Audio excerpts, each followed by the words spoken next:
এই যে বুড়ো, সকালবেলা দাওয়ায় বসে পা দোলালেই চলবে? বলি বাজার যেতে হবে না? না, আজ আমার হাজার কাজ, তাই ঘরে যা আছে তাই দিয়েই চালিয়ে নাও। গত দুদিন ধরে তো একই কেতন শুনিয়ে যাচ্ছ।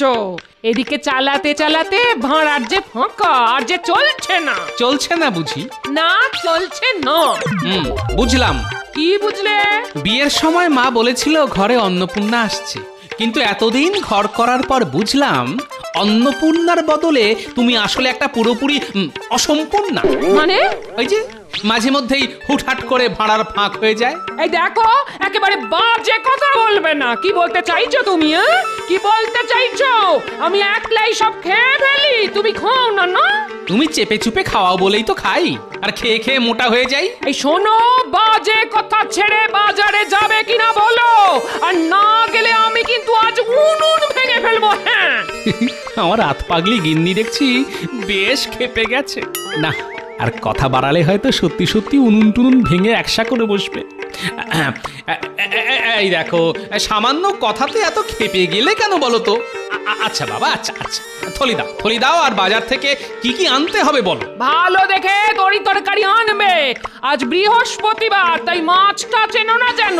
বাহ বাবা, কি মজা, মাছ আনবার পয়সা বেঁচে গেল। বাঁচাচ্ছি তোমার পয়সা, বাঁচাচ্ছি। মাছের বদলে ভোলা ময়রার দোকান থেকে বেশি করে মিষ্টি দই এনো। কতদিন যে ভাতের পাতে মিষ্টি দই খাইনি। এরও কিন্তু। ব্যাস হয়ে গেল, একদিক থেকে বাঁচলাম তো অন্য দিক থেকে মরলাম। ঠিক আছে, থলি দাও।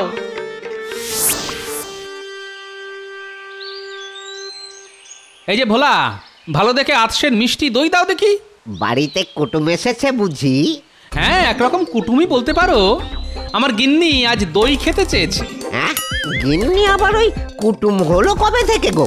বারে, কুটুম নয়, আমাদের সকলের জীবনে সব থেকে বড় কুটুম তো ওই শ্বশুরের মেয়ে। পান থেকে চুন খসলেই তো একেবারে রে রে করে ধেয়ে আসবে। হ্যাঁ, আর হর্ষ, আমার গিন্নি, হ্যাঁ আমার গিন্নি তো ওই তীর্থে যাবার বায়না ধরে বসে আছে। হ্যাঁ, আর না নিয়ে গেলে সে নাকি ঘর সংসার ছেড়ে বাপের বাড়ি চলে যাবে। তাই ওই মনটা একটু খারাপ। হ্যাঁ, কি করব ঠিক করে উঠতে পারছি না তো। এতে আর ঠিক না করার কি আছে? শোনো, প্রথম বয়সে জননী আর মধ্য বয়সে ঘরণী, এদের মন জোগাতে না পারলে কিন্তু কপালে অশেষ দুঃখ জোটে। আসলে দুজনেই তো রেধে বেড়ে খাওয়ায়। এই দেখো না, গিন্নি মুখ থেকে কথা খসালো কি না খসালো, আমি অমনি দৌড়ে দই কিনতে চলে এলাম। দেখো গোপাল, দই কেনা আর ওই তীর্থে যাওয়া কিন্তু এক কথা নয়। হ্যাঁ, কেন নয়? দই কিনতেও পয়সা লাগে, আর তীর্থে যেতেও পয়সা লাগে। আরে ওই পয়সা কড়ি নিয়েই তো সমস্যা। কেন, তোমার কি পয়সা নেই? আছে তো, হ্যাঁ আছে। মা লক্ষ্মীর কৃপায় ঘরে যথেষ্টই আছে। তাহলে আমি তীর্থে গেলে ঘরে রাখা ওই পয়সা কড়ির কি হবে? কি হবে? হ্যাঁ, আমাদের না থাকার সুযোগে চোর এসে যদি সর্বস্ব চুরি করে নিয়ে চলে যায়, তখন কি হবে? হ্যাঁ হ্যাঁ, সেটা একটা সমস্যা বটে। তাহলে এক কাজ করো, বিশ্বাসী কারো কাছে পয়সা করে গচ্ছিত রেখে দিয়ে যাও। কথাটা খুব একটা ওই মন্দ বলনি। হ্যাঁ ঠিক আছে, তাহলে একটু ভেবেই দেখি। হ্যাঁ হ্যাঁ, ভেবে দেখো, আর আমার দইটা চটপট দিয়ে দাও। আজ আবার তাড়াতাড়ি রাজসভায় যেতে হবে, বুঝলে? আর হ্যাঁ, আমার নাতনি আর নাতিদের জন্য 5টা বড় দেখে রসগোল্লা দিও তো। হ্যাঁ হ্যাঁ হ্যাঁ, দিচ্ছি।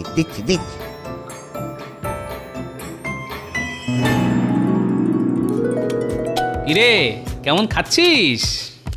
খুব ভালো দাদু, খুব ভালো। আচ্ছা দাদু, আজ হঠাৎ আমাদের রসগোল্লা খাওয়ালে কেন? দই ষষ্ঠী। দই ষষ্ঠী? সেটা আবার কি? উমা, তাও জানিস না? ওই জামাই ষষ্ঠী, অশোক ষষ্ঠী, চাবড়া ষষ্ঠীর মতো তোদের দিদা মাঝে মাঝে ওই দই ষষ্ঠী পালন করে। সেদিন শুধু দই আর ভাত খায়। দিদার কি মজা, শুধু দই আর ভাত। তবে রে বুড়ো, বাচ্চাদের কাছে উল্টো পাল্টা বলা হচ্ছে না? দেখাচ্ছি মজা। ও বাপ রে বাপ!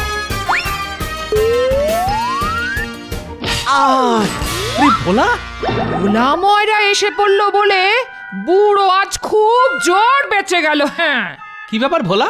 একটু আগেই তো দেখা হলো, এখন আবার আমার বাড়ি কি মনে করে? ভেতরে চলো, কথা আছে। হ্যাঁ,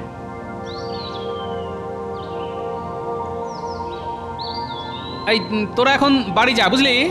ভোলা দাদু, তোমার রসগোল্লা খুব ভালো ছিল, কিন্তু আমাদের দাদু তো কিপটে, তাই একটার বেশি আনেনি।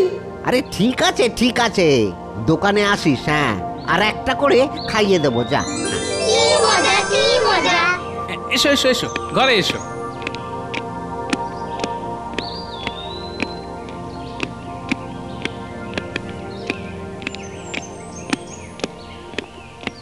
বসো, ওই খাটটাতে বসো।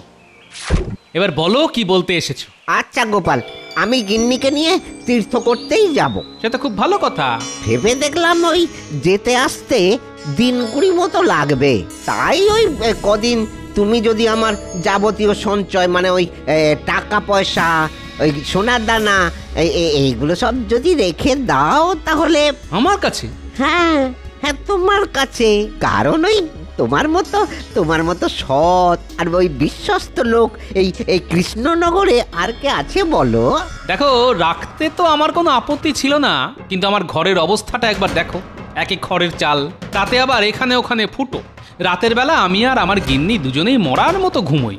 তা চোর টোর এসে যদি সব চুরি করে নিয়ে যায়। চোর? হ্যাঁ ভাই, চোর। তাই বলছি, এত বড় দায়িত্বটা তুমি আমার কাঁধে চাপিয়ে দিয়ে যেও না। তাহলে কি করি বলো তো?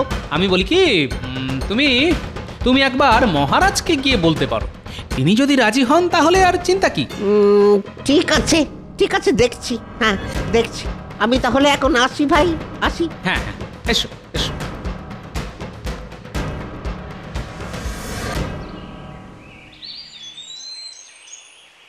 আরে ভোলা, রাজবাড়িতে কি ব্যাপার? কোনো মিষ্টির বরাত আছে বুঝি?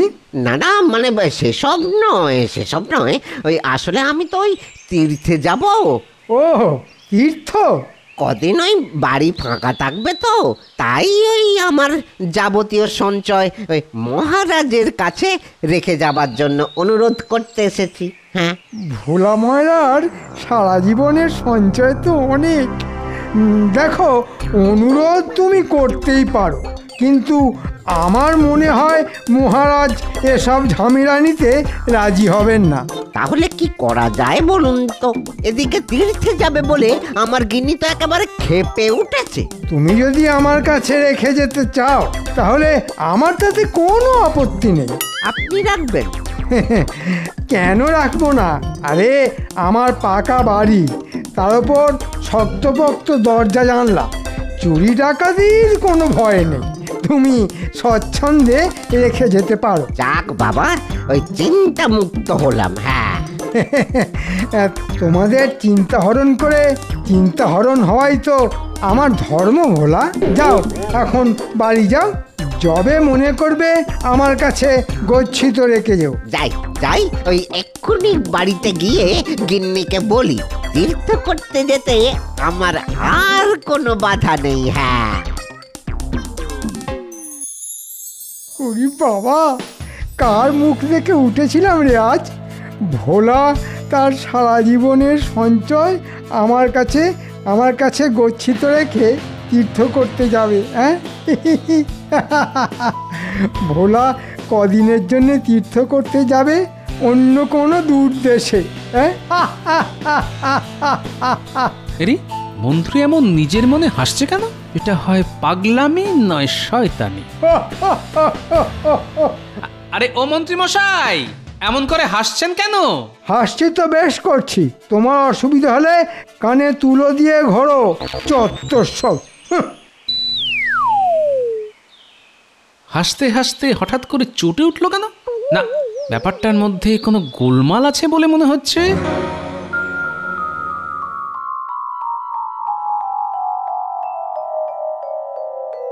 গিন্নি, আরে ও গিন্নি, কোথায় গেলে গো?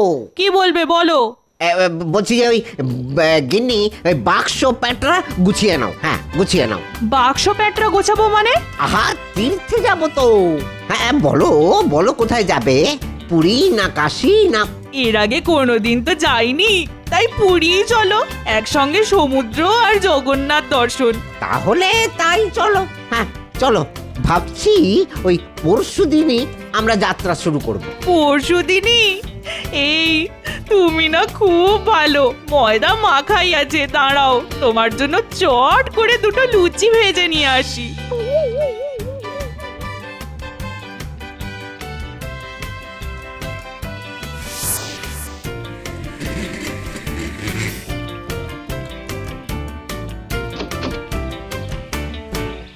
এবার আমার সব সঞ্চয় ওই এক জায়গায় করে কালকের মধ্যেই মন্ত্রী মশাই বাড়ি রেখে আসতে হবে। হ্যাঁ। ওমা, এসব কি করছো? আহা, ওই গুনে গুনে রাখছি তো, কাল এই পোঁটলাটা ওই মন্ত্রী বাড়ি রেখে আসবো না। মন্ত্রীর বাড়ি কেন? বারে বাহ, কটা দিন তো আমরা বাড়িতে থাকবো না, এসব তো একটা ভালো জায়গায় রেখে যেতে হবে নাকি? সে রাখো, ক্ষতি নেই, কিন্তু তাই বলে মন্ত্রীর বাড়ি? শুনেছি লোকটা নাকি ভালো নয়। না না না না না না না, সে তো জাল জোট চুরি করে ওই রাজকোষ থেকে। হ্যাঁ, আমি সামান্য মানুষ, আমার সাথে এসব করবে না। কিন্তু যদি করে?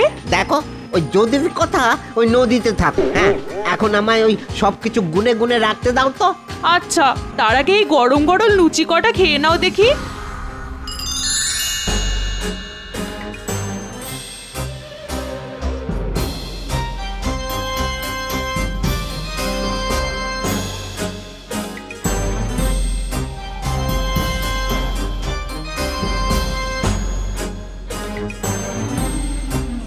রে, এই সকালবেলা পোটলা হাতে ভোলা চললো কোথায়? ভোলা, ও ভোলা, বলি ও ভোলা, সকালবেলা পোটলা হাতে চললে কোথায়? তোমার ঘরের চাল এই ফুটো বলেই তো আমার সঞ্চয় রাখতে চাইলে না ভাই, তাই আর কি করব, মন্ত্রী মশাই বাড়িতেই রাখতে চলেছি। কেন, আমি তো তোমায় মহারাজের কাছে রেখে আসতে বলেছিলাম।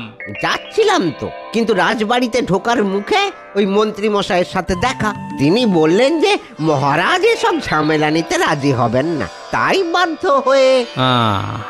বুঝতে পেরেছি, এটা নিশ্চয়ই ওই মন্ত্রীর কোনো চাল। কাল তাই নিজের মনে অমন করে হাসছিল। আমি বলি কি, মন্ত্রী মশাইয়ের কাছে না রেখে তুমি বরং আরেকবার মহারাজের কাছে যাও। না ভাই, ওই তাতেও হয়তো অনেক দেরি হয়ে যাবে, বুঝেছো? আসলে ওই কালই তো আমরা তীর্থযাত্রায় বেরোবো, আমার হাতে এখন অনেক কাজ, বুঝেছো? আমি আসি গোপাল, হ্যাঁ আমি আসি। জানি না মন্ত্রীর পাতা ফাঁদে ভোলা আবার পা দিয়ে বসলো কিনা। মন্ত্রী মশাই, ও মন্ত্রী মশাই। আরে ভোলা যে, এই যে মন্ত্রী মশাই এনেছি, এই যে এই যে। ও হ্যাঁ হ্যাঁ, তোমার সারা জীবনের সঞ্চয়, দাও দাও। ওরে বাবা, এ তো বেশ ভারী। তা একটু ভারী তো হবেই। হ্যাঁ, টাকা পয়সার সাথে কিছু ওই গয়নাও আছে তো, একবার দেখে নেবেন। হ্যাঁ, একবার দেখে নেবেন। না না, দেখার কি আছে, তুমি যে অবস্থায় পুঁটলি দিয়ে গেলে তীর্থ থেকে ফিরে এসে সেই অবস্থাতেই ফেরত পাবে। ভেতরে কি আছে তা জেনে আমার কি দরকার ভাই। তাহলে আমি আসি। হ্যাঁ হ্যাঁ, এসো এসো, ভালো করে তীর্থ করে এসো। যাও যাও, দুর্গা দুর্গা দুর্গা দুর্গা। ভোলা বড় ভালো ছেলে, জানে না যে বাঘের মুখে মাংস রেখে গেল।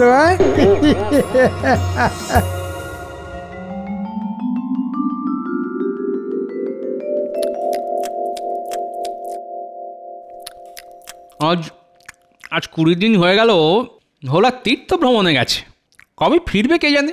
গোপাল, গোপাল, ও গোপাল, গোপাল আমার সর্বনাশ হয়ে গেছে, গোপাল আমার সর্বনাশ হয়ে গেছে। কেন, কি হয়েছে? সকালে, আজ সকালে ওই তীর্থ থেকে ফিরে এসেই মন্ত্রী মশাই বাড়ি আমার পুটলিটা আনতে গিয়েছিলাম, কিন্তু কি কিন্তু? কি সব আজে বাজে কথা বলছো ভোলা? তুমি আবার কবে আমার কাছে টাকা পয়সা রেখে গিয়েছিলে? হ্যাঁ, কি বলছেন? হ্যাঁ, কি বলছেন? কি পুরী যাবার আগের দিন আপনার কাছে রেখে গেলাম না? আপনি গাল ফুলিয়ে বললেন আমি যে অবস্থায় পুটলি দিয়ে যাচ্ছি তীর্থ থেকে ফিরে এসে সেই অবস্থাতেই ফেরত পাবো। আমি এসব কথা বলতেই পারি না। হ্যাঁ, আরে আপনি বলেছিলেন তো। তাই নাকি? তা আমি যে তোমার কাছ থেকে পুঁটলি নিয়েছি এসব কথা বলেছি সেটা প্রমাণ করতে পারবে? সাক্ষী আছে কোনো? সাক্ষী? না, তা তো নেই। তাহলে মানে কেটে পড়ো। এভাবে আমার মানহানি করার চেষ্টা করলে পেয়াদা এনে তোমায় কারাগারে পুড়ে দেব। মনে রেখো, আমি এ রাজ্যের মন্ত্রী, আমার হাত কিন্তু অনেক লম্বা। যাও, দূর হয়ে যাও আমার সামনে থেকে। সবই বুঝলাম, আর এই ভয়টাই আমি পেয়েছিলাম। আমার এখন কি হবে গোপাল? হ্যাঁ, আমার এখন কি হবে? সর্বস্ব তো চলে গেল, দোকান খোলার মূলধনটাই তো আমার কাছে আর নেই। চলো তো আমার সঙ্গে। কোথায়? মহারাজের কাছে।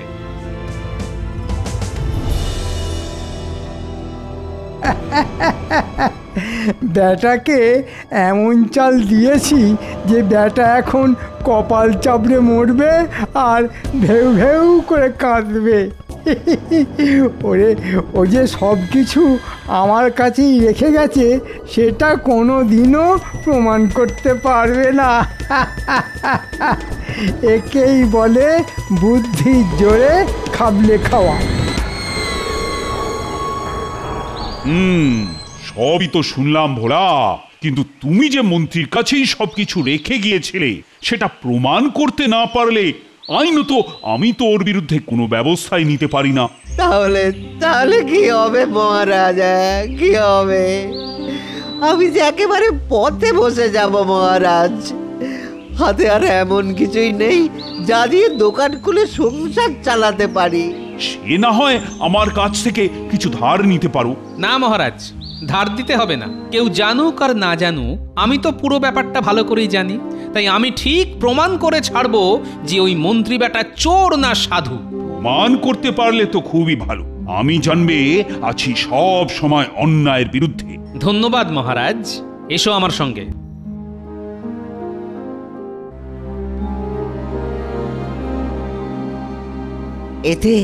এতে হবে বলছো? হবে না মানে? হতেই হবে। আসলে মন্ত্রী মশাইয়ের মাথাটা শয়তানিতে ভরা হলেও ঘটে ঘিলু বলতে কিছু নেই। আমাদের পাতা ফাঁদে ধরা ওকে পড়তেই হবে। যাও, এখন দোকানে গিয়ে বসো, আমি একটু পরে ওখানে আসছি। তারপর শুরু হবে আসল খেলা।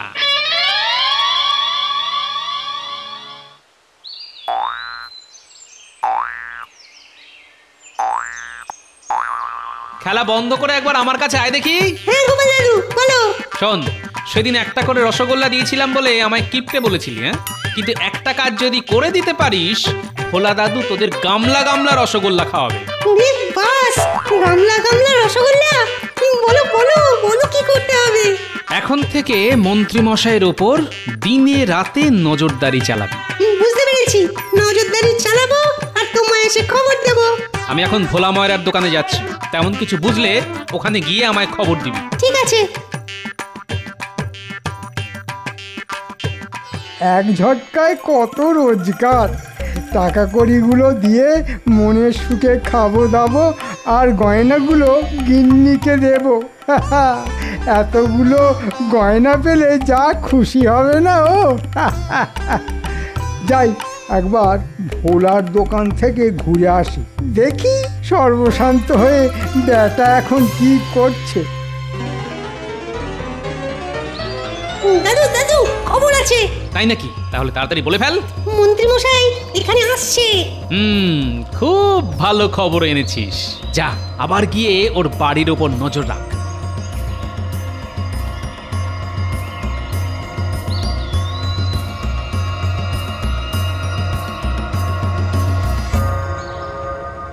ঠিক আছে, হ্যাঁ ঠিক আছে। ভোলা, মন্ত্রী মশাইকে বোকা বানাতে কি বুদ্ধিটাই না বের করেছো তুমি, হ্যাঁ? আমাকে নিয়ে কি বলছে গোপাল? না, আল থেকে শুনতে হচ্ছে। মন্ত্রী বেটার টাকা কড়ি গয়নাগাটির উপর খুব লোভ। তাকে নকল টাকা আর পয়সা দিয়ে খুব ঠকান ঠকিয়েছ, হ্যাঁ? এবার এই গয়না বেচতে গেলে কিংবা টাকা কড়ি দিয়ে কোনো কিছু কিনতে গেলে নকলের দায়ে হাজতবাস হবে ওর। সব জারি জুড়ি তখন ঘুরছে যাবে। আমার কাছে বিনা পয়সায় মিষ্টি খাওয়ার ফল হাতে নাতে পাবে। হ্যাঁ, কি শুনছি নকুলের দায় আমাকে ফাঁসানোর চেষ্টা? না না, এক্ষুনি বাড়ি গিয়ে ওই পোঁটলা ফেলে দিতে হবে। দেখো মন্ত্রী ছুটলো বাড়ির দিকে। চলো ভোলা, মহারাজকে নিয়ে আমরাও তাড়াতাড়ি ওখানে যাই।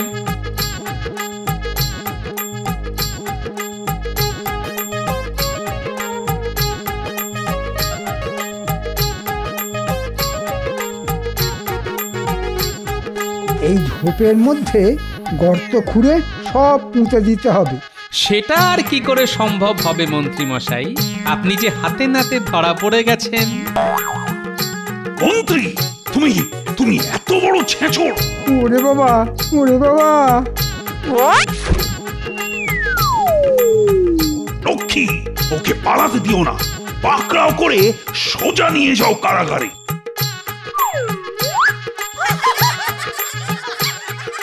সত্যি সত্যি গোপাল, আজ আজ তোমার বুদ্ধির জোরে আমার সব কিছু রক্ষা পেল। তার সঙ্গে আমার নাতিরাও আছে। ওরা যদি গুপ্তচরের কাজটা না করত, ওদের ওদের পেট পুরে রসগোল্লা খাওয়াবো। কি মজা, কি মজা! আর আমি কি বাদ যাব নাকি? কতদিন যে তোমার দোকানের রসগোল্লা খাইনি, তাই সকলে মিলে পেট পুরে রসগোল্লা।